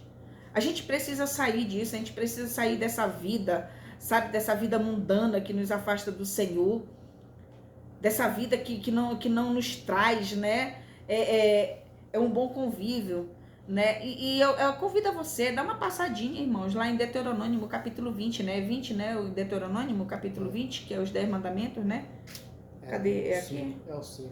Capítulo 15, 5, né? Sim. Capítulo 1. Esse aqui é o Não Matarás, não, esse aqui é o Novo Testamento. É o capítulo 5, né? De Deuteronômio. Dá uma passadinha lá, irmãos, né? Vamos reler, porque às vezes a gente diz assim: não, eu não vivo mais isso. A gente vive sim, né? Vamos viver uma vida cotidiana com Deus bem. Vamos começar a estudar mais a Bíblia para a gente aprender mais, exercer a fé em Cristo Jesus. Olha, quero ler algo para você aqui, porque eu já vou te dar uma explicação e vou terminar aqui de concluir sobre o Martinho Lutero para você, ó. Justiça reduz a pena de cristão na realidade da inocência, da idade e na razão. O que é isso aqui, irmãos? O que eu quero abordar com você aqui, ó? Você pai, né? Você mãe, você aí que está criando seus filhos, né? A gente costuma dizer assim: cria o teu filho nos caminhos do Senhor. Ensina o teu filho no caminho que deve andar, né? Para que mais tarde ele não se perca. Aí o que acontece com a igreja atual de hoje, né? Eu já vou entrar nesse assunto até por causa do tempo. O que acontece na igreja atual, né? A gente sempre teve aquela tese de que uma criança, a partir de 7 anos de idade, ela já gera pecado. A mente dela, porque cientificamente, a mente de uma criança com 7 anos de idade, ela já tem o discernir, né, do que pode e o que não pode. Então, quando ela discerne que não pode pegar aquela roupa que não é dela, então ela não pode pegar, ela vai pegar só se ela quiser. Então, se ela pegar e roubar, então gera pecado. O que acontece aqui, né? Deus, ele não tem limite. Ele não tem limite da justiça dele. Seja homem, seja mulher, seja senhor, seja senhora, ou seja a criança quando já perdeu a inocência e já passa a pecar. O que traz isso para nós, para a igreja? Deus, ele não tem limite, irmãos. Deus, ele não tem limite em aplicar a justiça dele nas nossas vidas. Deus, ele não tem limite em aplicar essa justiça. É tão rigorosa que muitas das vezes a gente diz: mas será que Deus é tão ruim? Por que Deus faz isso? Por que Deus permite isso na minha vida? Será que Deus, ele é tão ruim para permitir isso na minha vida? Não, irmãos. Deus, ele não é ruim. Ele é justiça. Então, não tem limite para idade, não tem limite para tempo. Não adianta nós dizer: eu estou há tanto tempo na igreja, eu vivo o evangelho, eu vivo pregando. Irmãos, nós precisamos parar de viver como uma igreja tola. A gente precisa parar de viver como uma igreja, irmãos, né? Que achamos que tudo que nós estamos fazendo está agradando o Senhor. A gente está fazendo muita obra, a gente está com muitas coisas, mas a gente não está mais com amor no coração. Talvez você participe aí toda semana do culto, de segunda a segunda está no culto. Talvez de segunda a segunda você está dentro da congregação, mas você não consegue dividir o seu pão. Você não consegue emprestar para alguém. Você não consegue dar um alimento para alguém que precisa. Você não consegue ajudar o seu irmão a caminhar. Você não consegue ajudar o seu irmão em oração. Você não consegue perdoar o seu inimigo. Você não consegue, irmãos, fazer o que a graça nos permite fazer, que é o cumprimento da vontade de Deus. Então, o tempo de crença não define a presença da graça na nossa vida. Teu tempo de cristão não vai definir quem você é. Teu tempo de cristão não vai definir a presença da unção de Deus. Talvez o tempo de cristão na minha e na tua vida define muitas das vezes ignorância. Nós ainda temos aquele coração ignorante, pessoas que não gostam de aprender um com os outros, pessoas que não dão valor ao ministério das pessoas, pessoas que não honram os seus pastores, pessoas que não honram os seus ensinadores, pessoas que não honram a sua casa, esposos que não honram a sua casa, que não honram a sua esposa, que não honram seus filhos, esposa que não honra a sua casa, que não honra seus filhos, que não honra seu esposo, mas está dizendo eu vivo na graça, eu sou a graça. Não, irmãos, talvez nós vivemos dentro da igreja, mas a graça não está mais em nós. Talvez nós vivemos dentro da congregação, dentro do templo, mas nós não estamos com a graça dentro do nosso coração, porque estar com a graça é ser diferente, estar com a graça é agir diferente. E eu quero muito que eu e você aprenda. Viver na graça, irmão, é obedecer por amor. Está lá em Mateus 5, é viver na graça, é dar obediência por amor, é aplicar os mandamentos de Cristo na nossa vida. Eu não estou falando de mandamento da lei, eu não estou falando do passado, eu estou falando do presente.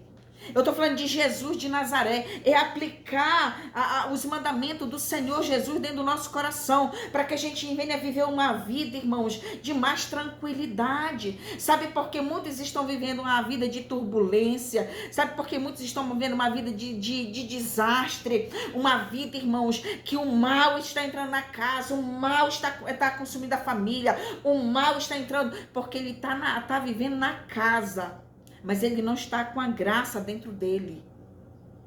Ele anda em qualquer... Irmãos, deixa eu te falar uma coisa aqui, em nome de Jesus Cristo. Você, irmã, você, irmão, nós somos crentes. Como é que nós vamos fazer uma postagem nas nossas redes sociais com músicas mundanas? Como é que a gente vai colocar um vídeo com uma foto nossa com uma música que não procede dos princípios bíblicos? Como é que nós vivemos na graça, mas nós estamos cheios do mundo dentro de nós? Como é que eu vivo na graça? Como é que eu digo que eu estou na graça, mas o mundanismo ainda está em mim? Sabe, irmãos, tem acontecido isso no nosso meio. Às vezes a pessoa se empolga, vai lá e posta um vídeo, né? Seja de uma família, seja de alguém, seja da pessoa mesmo, e coloca aquelas musiquinhas mundanas e tá achando que tá louvando a Deus, tá dando louvor, irmão, ao inimigo. Então, viver na graça é transformação. Viver na graça é renúncia. Viver na graça é perdão.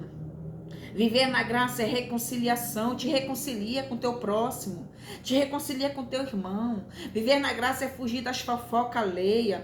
Viver na graça é parar de estar falando mal um do outro. Viver na graça é parar de estar atacando.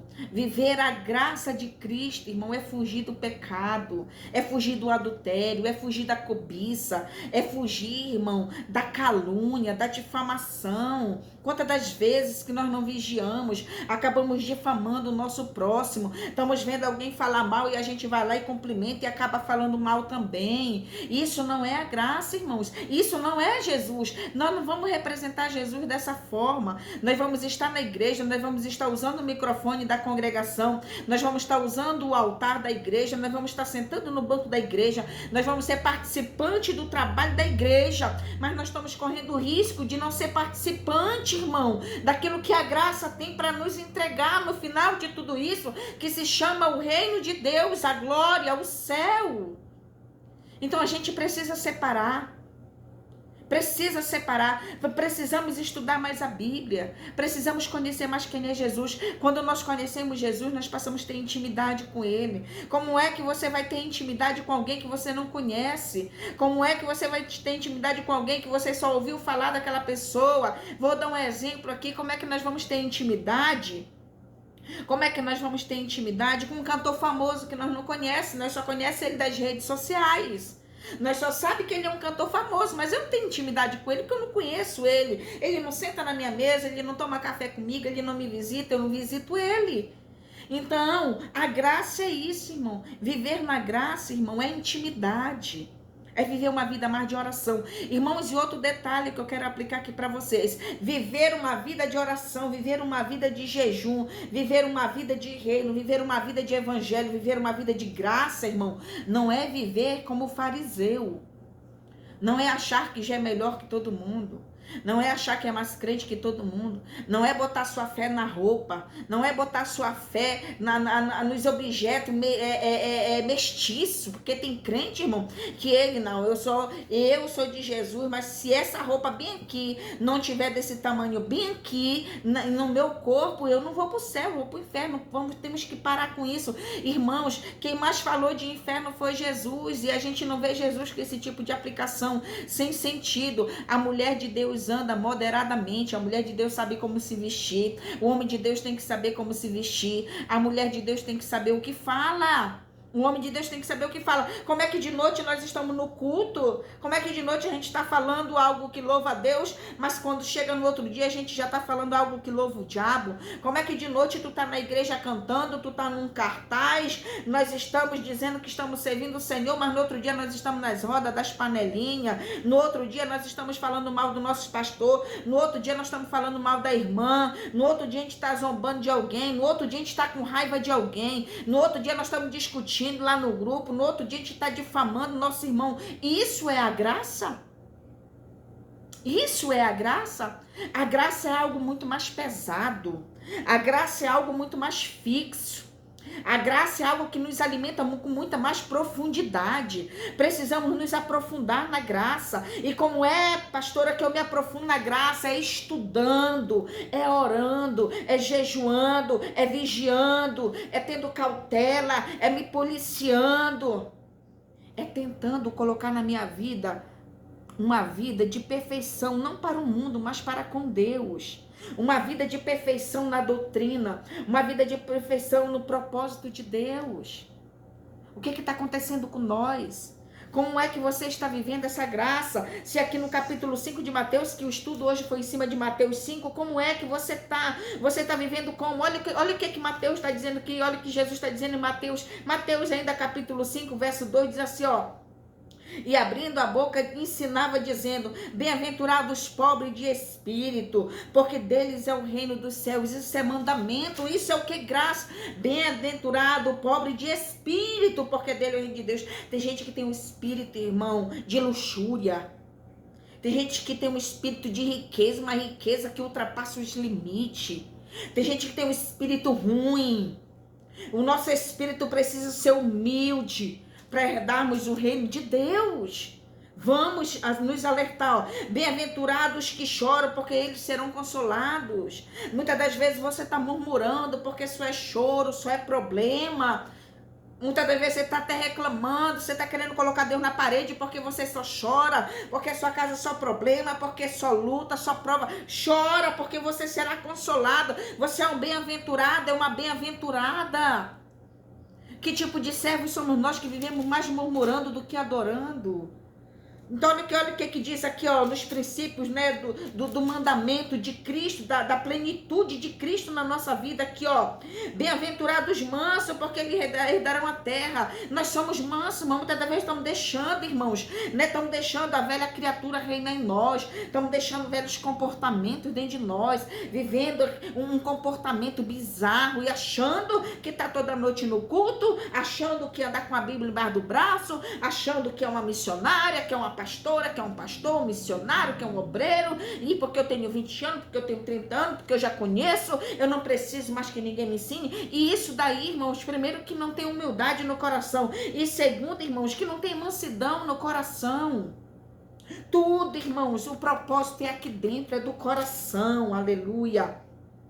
Olha o que diz aqui, bem-aventurados que têm fome e sede de justiça, porque eles serão fartos. Quantos crentes injustos, quantos crentes que odeiam a justiça, quantos crentes que odeiam, irmão, a verdade, quantos crentes que odeiam a punição. Justiça é punição, irmão. Justiça é cumprimento de lei. A lei do homem quer dizer que na terra a lei serve, né, para julgar quem cometeu um crime, e na igreja a lei não serve. Quer dizer que a lei de Cristo na igreja não serve. O irmão peca, não pode ser disciplinado. O irmão mente, não pode ser disciplinado. Mas o que adultera é disciplinado. Mas o que conta mentira não é disciplinado. O que adulterou é disciplinado, mas o que se levantou contra o pastor não é disciplinado. Mas aqui, olha o que Jesus está dizendo. Jesus está sendo claro conosco, irmãos. Em nome de Jesus, bem-aventurado que tem fome e sede de justiça. Nós temos que ter fome e sede de justiça. Seja justo. Você está vendo alguma coisa errada? Você está vendo que o teu irmão, você está vendo que a tua liderança está fazendo algo que está sendo muito errado, que está machucando a igreja? Seja justo, vá lá, chama essa pessoa, converse com essa pessoa, faça justiça, tenha sede, tenha fome de justiça, né, irmãos? Por quê? Porque nós seremos fartos. Olha, bem-aventurados misericordiosos, porque alcançarão misericórdia. Nós só é bem-aventurado se formos ser misericórdia. Como é? Eu sou bem-aventurado, mas eu não tenho misericórdia. Então, irmãos, Jesus é uma aula. Jesus está dizendo para nós, bem-aventurados misericordiosos, porque alcançarão a misericórdia. Como que eu vou alcançar a misericórdia de Jesus se eu não tenho misericórdia de ninguém? Como que eu digo que eu sou uma praticante do evangelho? Como que eu sou uma mulher do altar? Como que eu digo que eu sou um homem do altar? Como que eu digo que eu sou uma levita, uma pregadora, uma pessoa cheia da unção de Deus, se eu nem me compadeço com a dor de alguém? Se eu não me compadeço com a pobreza daquela pessoa que está passando fome, necessidade?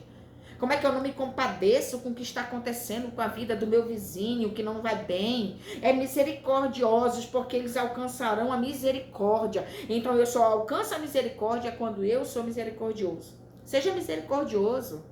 Você conhece essa pessoa que está passando por dificuldade? Ora por ela. Tenha misericórdia no seu coração. Se você puder ajudar, chegue lá. Ajude, porque você é uma bem-aventurada e um bem-aventurado em nome de Jesus. Bem-aventurados limpos de coração, porque eles verão a Deus. Irmãos, quantos corações sujos, irmão, dentro da igreja? Quantos corações sujos não é nem dentro, irmão? Vou falar no meio da igreja, que a igreja somos nós. Quantos corações sujos, irmãos, na igreja, no meio da igreja de Cristo? Aí está dizendo que vive pela graça, aí eu vou ter salvação pela graça, mas eu tenho um coração impuro. Não, eu já estou alcançado, eu já ganhei a minha salvação, eu vou ser salvo, mas aqui está dizendo bem-aventurados, limpos de coração, porque eles verão a Deus. Eu só posso ver a Deus se o meu coração for limpo, se o meu coração não tiver ódio, não tiver rancor, não tiver infâmia, não tiver mentira, vaidade por possessão, se não tiver, irmãos, aquilo que me afasta de Deus. Então como é que eu vou ver a Deus? Tendo o coração limpo. Você está entendendo por que a gente precisa parar de acreditar que nós vamos ser salvos porque Jesus... Não, Jesus morreu para nos dar salvação. Ele aplicou essa salvação em nós, mas nós precisamos cuidar da salvação que está em nós para que nós não perca ela. A gente ganha a salvação no ato que a gente aceita Jesus. Mas eu preciso manter essa salvação na minha vida. É como se você plantasse uma rosa e você precisa manter aquela rosa. Você precisa regar ela para que ela fique bonita. Então como é que vamos fazer isso? Coração limpo, coração bom. Um coração limpo, ele tem pensamento bom. Um coração limpo, ele é uma pessoa boa. Um coração limpo, ele faz bondade. Como é que nós somos crentes se nós não somos bons? Como é que nós somos crentes se o meu coração é cheio de sujeira? Pensamentos de blasfêmia, pensamentos que a palavra condena. Sabe, irmãos, a nossa mente, o nosso coração muitas das vezes já é tão maliciosa que a gente vê maldade em tudo. Se a pessoa não tratou a gente hoje como tratou ontem, a gente já vê maldade, a gente não quer entender do que aquela pessoa está passando, a gente já está fazendo maldade em relação àquela pessoa. Seja um homem e uma mulher de coração limpo para que você veja Deus. Bem-aventurados pacificadores, porque eles serão chamados filhos de Deus. Você só será chamado filha de Deus se você for uma mulher de pacificar. O que é pacificador, irmão? Tem pessoas na igreja que estão vendo o pau quebrar, tá vendo as reuniões da panela e ele vai lá, é verdade, vai lá, fala mesmo, diz isso mesmo. Não, pacificador é como a Abigail foi, a pacificadora que foi lá com Davi, se humilhou para Davi pelas coisas que o marido dela tinha feito. Nós precisamos ser pacificador. Quando tu vê a contenda, quando tu vê a briga sendo feita, vai lá, irmão, irmão, não faça isso não, irmão. Irmão, não diga isso, irmão. Vai lá, se pacifica, deixa Deus te usar, porque ser pacificador, irmão, tá aqui, ó. Bem-aventurados pacificadores, porque eles serão chamados filho de Deus. Então, como é que eu vou ser chamada filho de Deus? Eu preciso ser pacificadora, se eu for contendeira, se eu for daquela que gosta de botar fogo, a lenha no fogo, se eu for daquela que gosta de jogar gasolina para ver o pau quebrar, irmãos, eu não posso ser chamada filha de Deus. Você entende o que a graça representa para nós? Isso tudo é Jesus dizendo em Mateus capítulo 5, a partir do verso aí, primeiro, aqui das bem-aventuranças. Olha, irmãos, presta atenção. Isso é Jesus. Isso é a graça. Isso é uma igreja primitiva. Isso é a igreja verdadeira. Isso é a igreja genuína. Não o que nós vivemos aplicando por aí. Não o que a gente vê as pessoas aplicando por aí. Esse evangelho mentiroso. Esse evangelho que elas inventam. Ah, eu oro muito, eu oro 5 horas por dia, eu oro 10 dias por dia, eu sou crente, aquela não é. Isso não é ser pessoa que vive pela graça, amém, que ora muito, mas não adianta orar muito e ser fofoqueiro. Não adianta jejuar muito, mas não ser pacificador. Não adianta jejuar muito, orar muito, irmão, mas não ser um bem-aventurado na misericórdia. Você está entendendo? Tem diferença. Ó, bem-aventurado que sofre perseguição por causa do meu nome, porque dele é o reino dos céus. Então sejam bem-aventurados por sofrer pelo nome de Cristo. Alguém está te perseguindo? Estão mexendo com você? Você está sendo caluniada, você está sendo difamada, alguém está se levantando com a tua vida, na tua família, na tua casa, na tua parentela, na igreja onde você congrega. Seja uma bem-aventurada, irmãos, por sofrer perseguição por causa da justiça, porque deles é o reino de Deus. Então, que nós possamos aí entender os princípios da graça na nossa vida, ó. Bem-aventurados sois vós, quando vos injuriarem e perseguirem, mentindo, disserem todo mal contra vós por minha causa. Ó, irmãos, bem-aventurados sois vós, quando vos injuriarem e perseguirem, mentindo, disserem todo mal contra vós. Aí para finalizar, se exaltai e alegrai-vos, porque grande é o vosso galardão nos céus, porque assim perseguiram os profetas que foram antes de nós. Mas você está sendo graça? Vamos ver se você está vivendo a graça e vamos ver se a graça está em você. Quando alguém bota teu nome no meio de uma fofoca, o que você faz? Você ora? Ou você vai lá tirar satisfação com a pessoa? Quando alguém te coloca no meio da panela da confusão, no meio da igreja, no meio da panela lá, dizendo que tu disseste tal coisa, que tu estava lá, que tu fez, como é que tu reage? Tu reage aqui, bem-aventurado só vós, quando jura perseguir e disserem contra vós com a minha causa, exaltai-vos e alegrai-vos, porque grande é o vosso galardão. Tu te alegra com quem está te caluniando? Tu te alegra com a fofoca que muitas das vezes inventa no teu nome? Tu te alegra com as contendas, com a calúnia de alguém que não serve a Deus e fica te caluniando, te chamando de crente saiúda, de crente mentirosa? Como é que tu reage? Porque tá aqui, ó. Tá claro na mensagem, ó. Exaltai, exultai e alegrai. O que é exultai? Te alegra, te exulta, glorifica, né? Glorifica de alegria, porque grande é o vosso galardão no céu, que assim perseguiram os profetas antes de nós. Alguém já foi perseguido antes de mim e de você. Alguém antes de nós já sofreu. Então aprenda a viver em nome de Jesus essa graça genuína de Deus. Vamos aprender a viver, irmãos, ó, aqui no verso 19, né, eu li aqui para os irmãos, perdão, o verso 11 eu terminei aqui, ó, aqui diz assim, vós sois o sal da terra e a luz do mundo, se o sal for exípido, com que há de salgar? Para nada mais presta, senão para lançar fora e ser pisado pelos homens, ó, se você não é mais sal nem mais luz, para nada mais você presta. Vai ser pisado por todo mundo, porque como é que o sal vai estar em você e a luz vai estar em você? Exercendo a graça, exercendo os mandamentos e princípios que a graça traz. Aí você vai brilhar, a luz vai estar em você, aí você vai salgar, o sal está em você, porque se não for assim, para nada presta. Vós sois a luz do mundo, não se pode esconder uma cidade edificada sobre o monte, não se acende a candeia, se coloca debaixo do alqueiro, mas no velador da luz que estão na casa. Assim resplandeça a vossa luz diante dos homens, para que vejam as vossas boas obras e glorifique o vosso Pai que está no céu.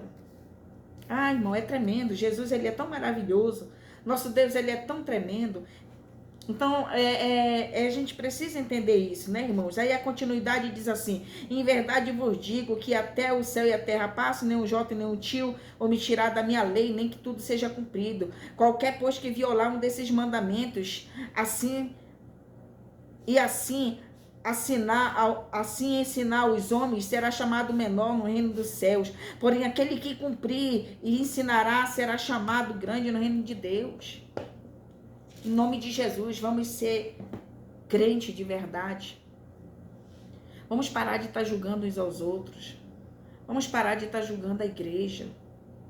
Se tu não concorda com o que o teu irmão faz, deixa ele. Se tu não tem coragem de chegar lá e exortar ele, deixa ele fazer. Se tu não está concordando com uma decisão na igreja, no ministério, se tu não concorda com a atitude e tu não tem coragem de chegar lá e falar, sai, fica quieto.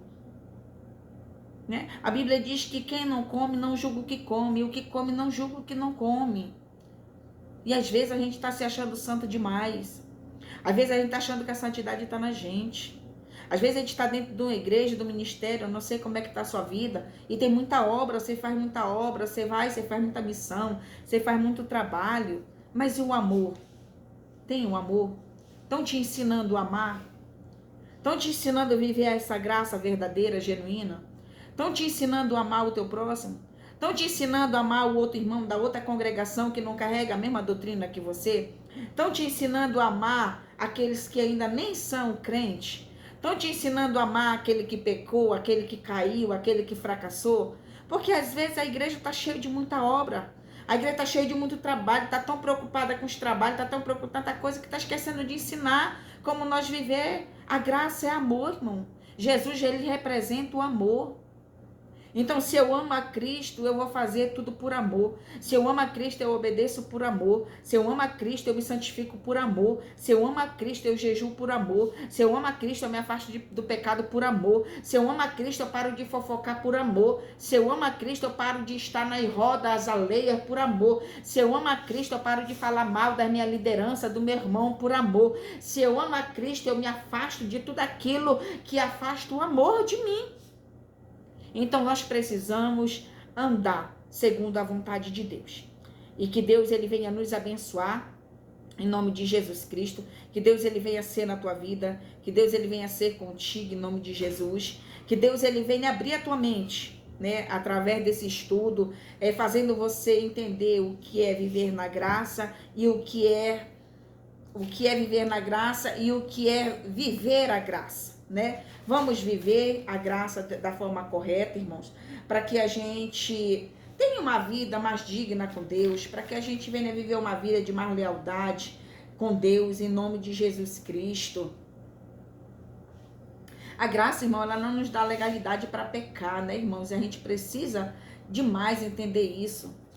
A gente precisa se afastar, irmão. Vamos nos afastar, vamos nos preparar para a volta, né, do Senhor Jesus. Vamos preparar nossa vida. E eu espero que esse estudo tenha te ajudado a conhecer mais sobre o que é a graça. A graça representa a igreja primitiva, a igreja dos apóstolos. Era assim que eles viviam.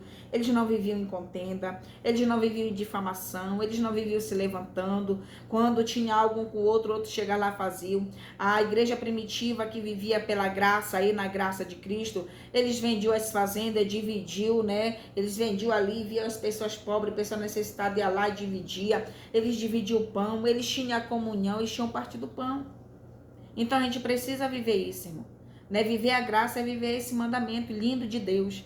As bem-aventuranças, né, do capítulo aí 5 de Mateus, né? Graças a Deus que Jesus ele vem e traz uma instrução dessa linda para nós, né? Não podemos viver no pecado. O pecado ele nos separa de Deus e que nós possamos viver aí na graça do Senhor. Então é isso aí, que Deus ele te abençoe poderosamente, que Deus ele te ajude a você alcançar os seus objetivos, né? Eu vou estar colocando, né, tudo no grupo, tudo direitinho, os capítulos da Bíblia para você ver, para você pesquisar, né? Tudo que foi aplicado hoje eu vou aplicar lá. Que Deus ele te abençoe, que você possa entrar lá no grupo, possa sempre estar dando uma olhada, sempre vou estar trazendo algo novo para você e que Deus venha abençoar a tua vida em nome de Jesus. Vamos orar para nós encerrar em nome de Jesus Cristo, já nessa noite.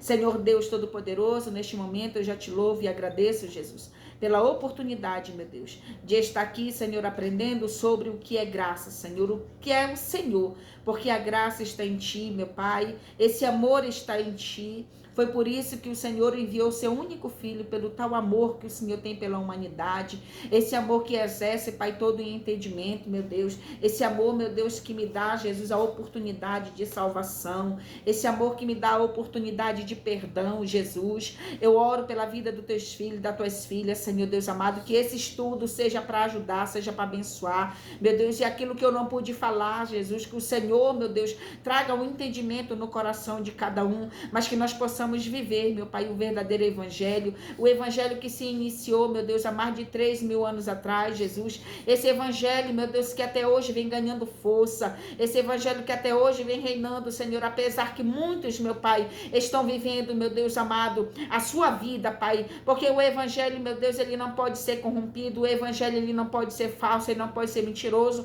mas infelizmente, meu Deus amado, pelo coração do homem, meu Pai, pela arrogância, pela mentira do coração do homem, pela vaidade, pelo engano, eles acabam distorcendo, meu Pai, a sua palavra, eles acabam apresentando um evangelho que não existe, meu Deus, porque o verdadeiro evangelho é este, o verdadeiro evangelho é amar uns aos outros, o verdadeiro evangelho é nos afastar de tudo que nos afasta de Ti, o verdadeiro evangelho é viver toda a santidade sem condenar e sem julgar aquele que não vive, o verdadeiro evangelho, meu Pai, é viver tudo que o céu nos oferece, sem descartar a possibilidade que outros possam ser alcançados, que o Senhor venha abençoar em nome de Jesus. Senhor, abençoa cada um, Pai, em nome do Pai, do Filho e do Espírito Santo de Deus. Que Deus vos abençoe em nome de Jesus Cristo. Estamos aí encerrando para a glória do Senhor Jesus.